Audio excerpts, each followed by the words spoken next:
We have grounded the projects. We are moving exceptionally fast. Jagan నేతను మళ్ళీ రావడం వాళ్ళు హామీ అడిగినప్పుడు మీరు వాళ్ళకి హామీని ఇవ్వగలిగారు సార్?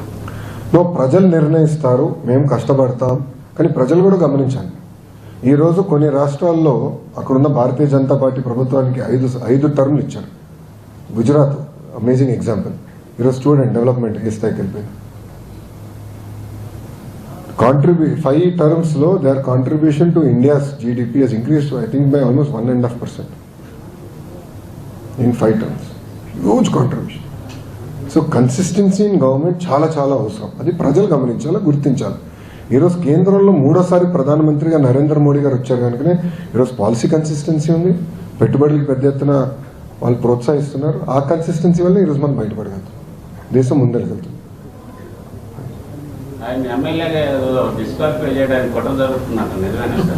ఎవరునండి? ఎట్లా డిస్క్వాలిఫై చేస్తామండి? 60 days కంటిన్యూగా రాకపోతే ఆటోమేటిక్గా డిస్క్వాలిఫై అవుతుందని డిప్యూటీ స్పీకర్ చెప్పారు. మరి ఆయన ఎందుకు రావట్లేదు అసెంబ్లీకి? గుర్తించట్లేదు సార్. ఆయన రావాలి కదా. ప్రజలు గుర్తించకపోతే నేనేం చేయాలి స్వామి? ఆయన గుర్తించట్లేదు. But is duty bound to come. కనీసం పులివెందల సమస్యల గురించి మాట్లాడాలి కదా. ప్రజలు గుర్తించకపోతే నేనేం చేయాలండి? ప్రజలు గుర్తించాలి కదండి. ఇప్పుడు ఆయన అన్నారు కదా, గతంలో 4 ఎమ్మెల్యేలు అనుకుంటా, 4 ఎమ్మెల్యేలు నేను లాగేస్తే మీకు ప్రతిపక్ష హోదా కూడా ఉండదని ఆయనే చెప్పారు కదండి గతంలో. మళ్ళీ ఆయన మర్చిపోయారా?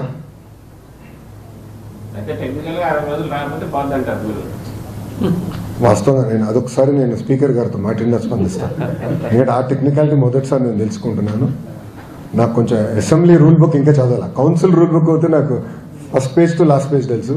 అసెంబ్లీ రూల్ బుక్ చదవాలి. నేను ఒకసారి స్పీకర్ గారితో మాట్లాడినా వాళ్ళు రెస్పాండ్ అన్నారు సబ్జెక్ట్. సార్, మీ పార్టీకి క్యాడర్కి ఆస్పిరేషన్స్ మధ్య సింక్రనైజ్ కావట్లేదు, కొద్దిగా క్యాడర్లో అసంతృప్తి ఉందన్న వార్తలు వస్తాయి. దాన్ని మీరేమంటారు? దాన్ని ఎట్లా మీరు ఆస్పిరేషన్ ఫుల్ఫిల్ చేస్తారు? సార్, మీరు చూస్తే గెలిచిన రోజు దగ్గర నుంచి నేను కార్యకర్తల్ని కలుస్తున్నాను. ప్రజా దర్బార్ ద్వారా కార్యకర్తల్ని నేను కలుస్తున్నాను. సెకండ్ లెవెల్ లీడర్స్ని 1-on-1 నేను కలుస్తున్నాను.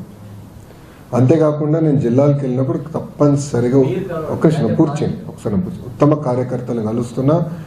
పార్టీ అక్కడ నియోజకవర్గంలో జనరల్ బాడీ మీటింగ్ పెట్టుకుంటున్నా. వాళ్ళ ఇష్యూస్ని తెలుసుకుంటున్నా.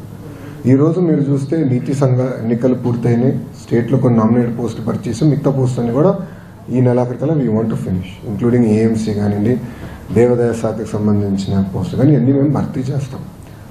దాని తర్వాత మిగిలిన ఎవరిని ఉంటే కూడా వాళ్ళకి గుర్తిస్తాం. వాళ్ళని క్యారీ చేసే బాధ్యత మా తెలుగుదేశం పార్టీ తీసుకుంటాం. దాంట్లో ఎలాంటి సందేహం లేదు. సో గుర్తించకుండా పోతాం అనేది ఉండదు మా దగ్గర. ఈరోజు ప్యూర్ డేటా డ్రివెన్ మేము వెళ్తున్నాం.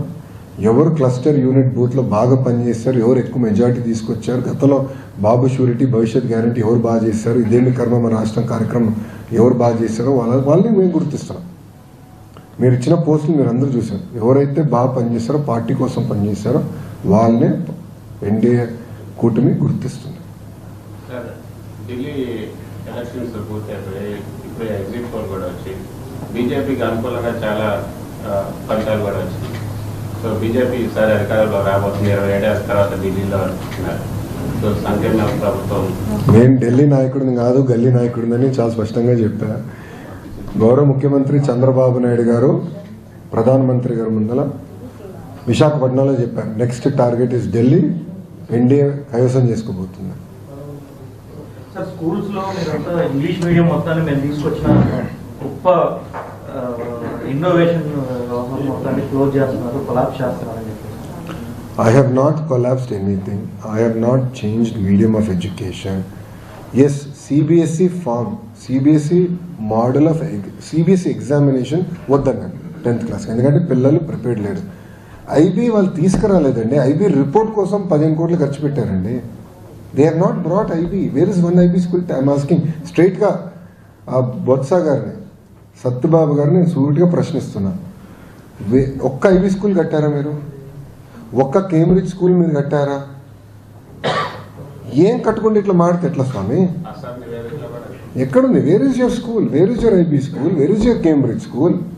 అయినా కట్టుకుండా నేను రివర్స్ చేశాను డెసిషన్ అంటారేంటి? నాకు అదే విచిత్రంగా ఉంది. ఇప్పుడు సిబిఎస్ఈ ఎగ్జామినేషన్ సార్, ఇప్పుడు పిల్లలు రెడీగా లేరు. 90% పిల్లలు ఫెయిల్ అయ్యారు. 10వ తరగతిలో ఆడపిల్లలు ఫెయిల్ అవుతే ఆ వయసులో పెళ్లి చేస్తారు సార్. ఆడ సోషల్ ఇష్యూస్ ఉంటాయి. ఇన్ని మేము గమనిస్తున్నాం, చాలా కేర్ఫుల్గా తీసుకుంటున్నాను నిర్ణయాలు.